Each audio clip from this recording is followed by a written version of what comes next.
Doctor Sameera عمر صاحبہ ہمارے اجلاس میں پہلی مرتبہ تشریف لائی ہیں. ہم ان کو خوش آمدید کہتے ہیں. خوبصورت آپ پیش کروں گا.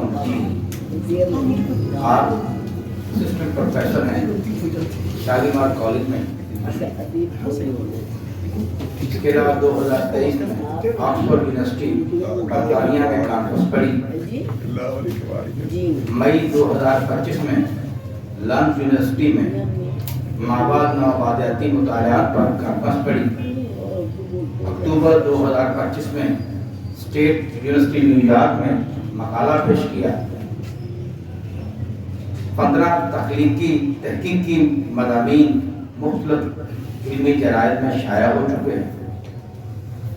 اور آپ کا جو پی ایچ ڈی کا تھیسس تھا، جو مقالہ تھا، وہ تھا اردو ناول میں عورت کی سماجی پیشکش.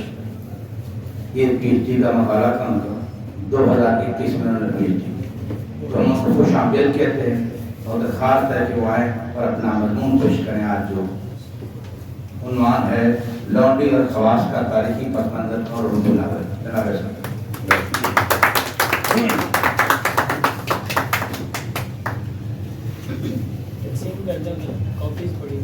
جی میں دیکھ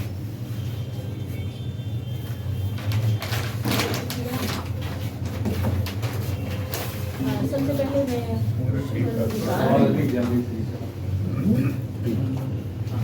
بہت شکریہ. سب سے پہلے محفوظ گزار ہوں انجمن ترقی پسند مصنفین لاہور کے روح رواں جناب عابد حسین عابد صاحب کی، اور پھر اس کے بعد صدر محترم جناب حسن ظفر زیدی صاحب، اور شہر لاہور کا شکریہ کہ اس شہر کی بدولت ایک باقاعدہ حلقے میں میرا تعارف ہوا اور مجھے اپنی تحقیقات کو، اپنے تحقیقی مضمون کو اہل علم کے سامنے پیش کرنے کا موقع ملا. اور تمام حاضرین کا شکریہ جو ہڈیوں میں جما لینے والی سردی کے باوجود یہاں تشریف لائے. اور آپ سب کا بہت شکریہ. مضمون شروع کرنے سے پہلے ساری کی اجازت سے تھوڑا سا نہیں مائک ٹھیک ہے، تھوڑا سا وائس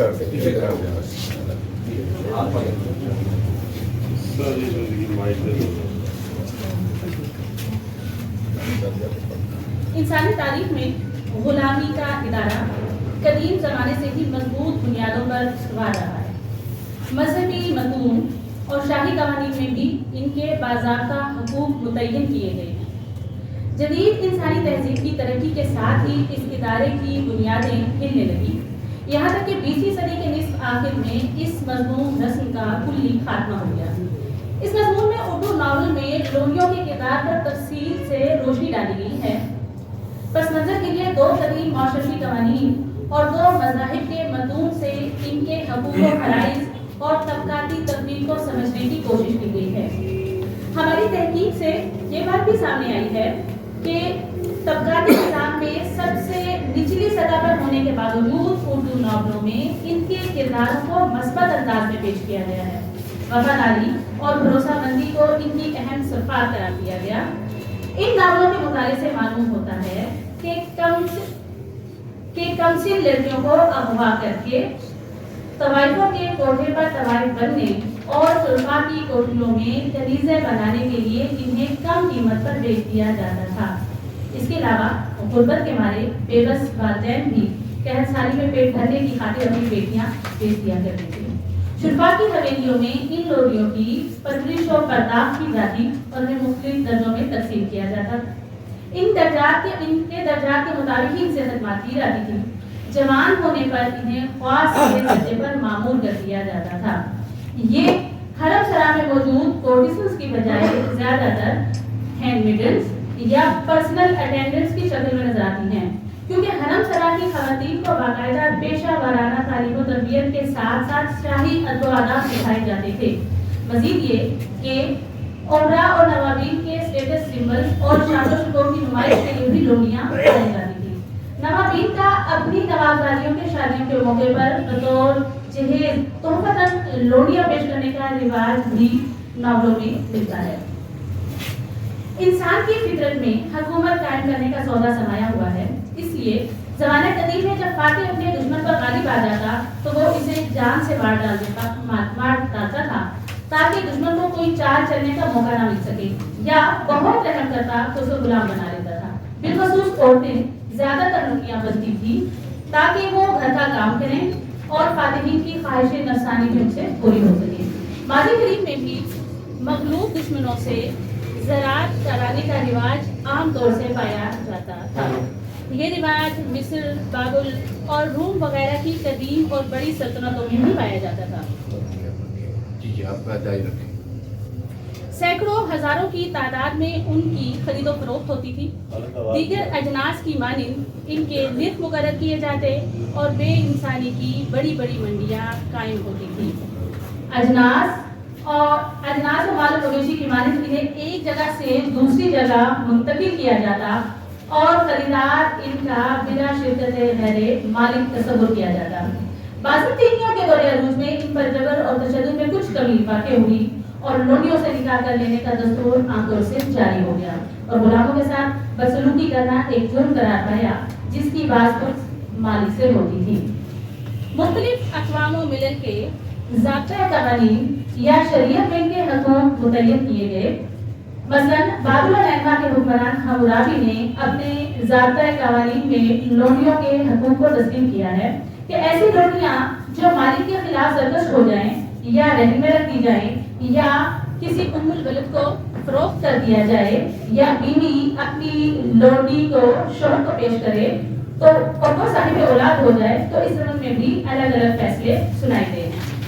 مثلاً احکام نمبر 146 میں ہے، اگر کوئی شخص کسی گزارن سے نکاح کرے اور وہ اپنے خاوند کو ایک لونڈی پیش کرے جس سے اس کی اولاد پیدا ہو جائے، اگر بعد کو یہ لونڈی اپنی مالکن سے برابری کا دعویٰ کرنے لگے تو جو کہ وہ بچوں کی ماں ہے، اس کی مالکن اس کو چاندی کے عوض میں فروخت نہیں کر سکتی، ہاں بیڑی پہنی جا سکتی ہے اور اس سے لونڈی غلاموں کا سلوک کیا جائے۔ اگر اس لونڈی کے اولاد نہ ہو تو اس کی مالکن اسے چاندی کے عوض فروخت کر سکتی ہے۔ اسی طرح قومی موسیٰ کو جب غلامی سے رہائی ملی تو اس کو بھی لونڈیاں غلام رکھنے کی اجازت دی گئی، مگر ساتھ ہی ان کے کچھ حقوق بھی مقرر فرما دیے گئے۔ لونڈی اور غلاموں کی کیفیت زیادہ تفصیل سے عہد نامہ کریم کی کتاب خروج کے باب نمبر 19 تا 21 میں دی گئی ہے۔ جب مصر کے بادشاہ کی رحلت کے بعد ان کی غلامی کی آہو بکا خدا نے سنی تو جناب موسیٰ کو نجات دہندہ بنا کر بھیجا، اور جب وہ جناب موسیٰ کی معیت میں پیدل نکلے تو وہ بال بچوں اور مال و اسباب کو چھوڑ کر تقریباً 6 لاکھ مرد تھے جنہیں مصر میں رہتے ہوئے 430 برس ہو چکے تھے۔ آزادی کے بعد خدا نے انہیں نہ صرف غلام اور لونڈی رکھنے کی اجازت فراہم فرمائی بلکہ غلاموں کے حقوق اور قوانین کو بھی وضع فرمایا۔ اگر یہ میں آپ کو ان کا مختصر دونوں باب کا کچھ حصہ جو ضروری ہے وہ میں بتا رہی ہوں آپ کو۔ اگر کوئی عبرانی غلام خریدے تو 6 برس کی خدمت کر کے وہ 7ویں برس مفت آزاد ہو جائے گا۔ اگر وہ اکیلا آیا تھا تو اکیلا ہی جائے گا، لیکن اگر بیوی ساتھ آیا تھا تو بیوی ساتھ لے کر جائے گا، اور اگر وہ نہ جانا چاہے تو اس کے کان میں چھید کر کے ہمیشہ اپنی خدمت پر معمور رہنے دے۔ ایسے لوگ جو لونڈیاں رکھتے ہیں ان پر بیجا ظلم کرنے سے تنبیہ کی گئی۔ آزاد عورت کو لونڈی کے طور پر فروخت کرنے میں بطور خاص اپنی ہی قوم کے لوگوں کو دینے کا کہا گیا۔ اگر کوئی اپنے مملوکہ کو ایسا مارے کہ وہ جاں ہو جائے تو مالک کو سزا ملے گی، لیکن اگر وہ مرنے سے بچ جائے تو وہ اس کی ہی ملک شمار ہوگا۔ البتہ اگر کوئی مالک اپنے مملوک کی آنکھ پھوڑے تو اس کی آنکھ کے بدلے آزادی ملے گی، اگر دانت توڑے تو دانت کے بدلے آزادی ملے گی، یعنی انسانی اس کے ضائع ہونے کی صورت میں اسے فوراً آزادی مل جائے گی۔ اسی طرح اگر کسی کا جانور غلام یا لونڈی کو سینگ مار کر ہلاک کر دے یا گزن پہنچائے تو مالک یا لونڈی تو وہ غلام یا لونڈی کے اس ظرف کی قیمت 30 نسکار اس کے مالک کو ادا کرے گا، کیونکہ کسی شخص کی ملکیت کو نقصان پہنچایا گیا ہے۔ قدیم ہندوستان کے مجموعہ قوانین ارتھ شاستر میں شنکر اچاریہ چانکیہ نے لونڈیوں اور غلاموں کی بابت قوانین وضع کیے ہیں۔ ازدواج اور ملکیت کے قوانین ایک ہی بات میں بیان کرتے ہوئے داسوں، غلاموں، لونڈیوں اور مزدوروں کی کوئی بھی صورت ہو، چاہے وہ پیدائشی ہوں، بیچے گئے ہوں، رہن میں رکھے گئے ہوں، بھاگنے والے ہوں اور اپنی مرضی سے غلامی میں آنے والے ہوں، ان سب کے لیے صریح احکامات وہاں موجود ہیں۔ اسلام نے بھی لونڈی اور غلام کو ملکیت قرار دیا اور ان کے ساتھ اچھا برتاؤ کرنے کے ساتھ ساتھ انہیں آزاد کرنے کی بھی ترغیب دلائی اور مصارف زکوٰۃ میں بھی انہیں رکھا۔ کسی بھی کفارے کی صورت میں لونڈی یا غلام آزاد کرنے کی ترغیب دی تاکہ اس کبھی رسم کی زیادہ سے زیادہ حوصلہ شکنی ہو۔ لونڈیوں کو تصرف میں لانے سے پہلے ان کے مہر مقرر کرنے کا حکم دیا اور لونڈی کا مہر اس کی آزادی کو قرار دیا۔ اسی طرح شادی کے ضمن میں مشرکہ کی نسبت مومنہ لونڈی کو ترجیح دی گئی اور ان سے نرمی کا حکم دیا۔ لونڈی کا سطر اور بد چلنے کی سزا آزاد عورت کی نسبت آدھی مقرر کی گئی۔ اسی طرح مطلقہ یا بیوہ لونڈی کی عدت کی میعاد بھی نصف قرار دی گئی۔ قرآن مجید میں ارشاد ہے کہ وہ لوگ جو آزاد خواتین سے نکاح کرنے کی استطاعت نہیں رکھتے انہیں چاہیے کہ وہ عورتیں جو جنم میں تمہارے پاس آ گئی ہیں ان پر گزارا کرو، بے انصافی سے بچنے کے لیے ایسا کرنا زیادہ قریب قیاس ہے۔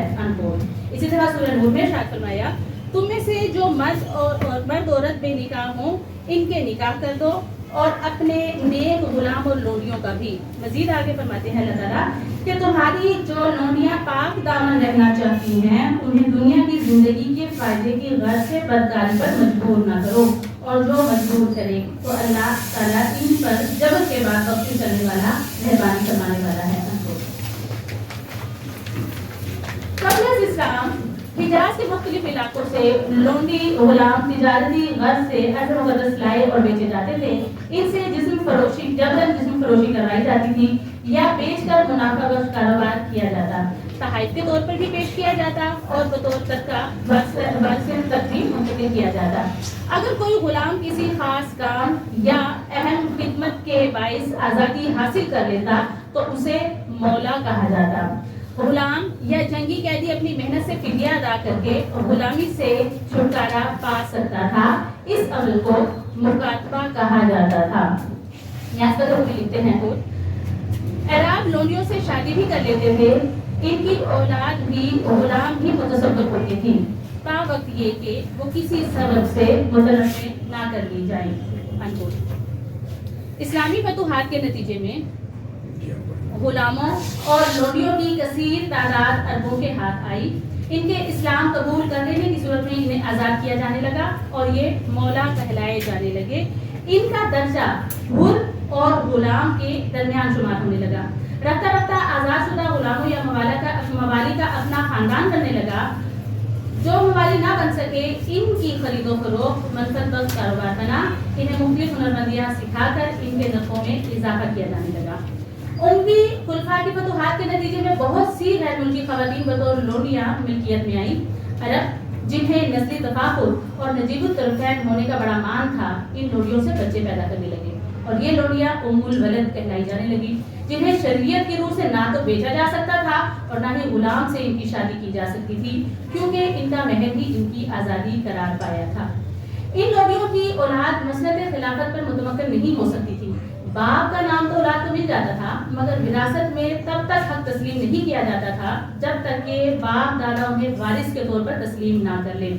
اموی دور کے مسلمہ بن عبد الملک جو بیشتر اموی خلفاء کے دستے راست تھے اور جنہوں نے رومیوں اور بازنطینیوں کے خلاف کئی جنگیں لڑی، محض اس لیے مسند خلافت پر نہ بیٹھ سکے کہ وہ لونڈی کے بدن سے تھے۔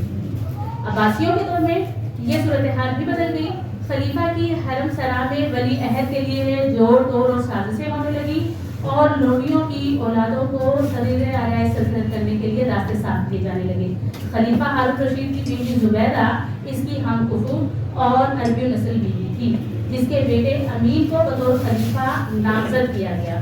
عربوں نے اس فیصلے کی بھرپور حمایت کی، جبکہ مامون رشید کی ماں ایرانی لونڈی تھی، اس کے لیے ایرانیوں نے بھرپور ساتھ دیا۔ اسی طرح مستعصم کی ماں ترک لونڈی تھی، اس لیے اس نے ترکوں کی مضبوط جماعت سے مدد حاصل کی۔ یوں بیویوں اور ام الولد خواتین کے درمیان کشیدگی اور کشمکش جاری رہی۔ امیر الرشید کے قتل کے بعد ہاشمی خاتون کی بجائے ایرانی لونڈے کے بیٹے کو اقتدار سونپ دیا گیا۔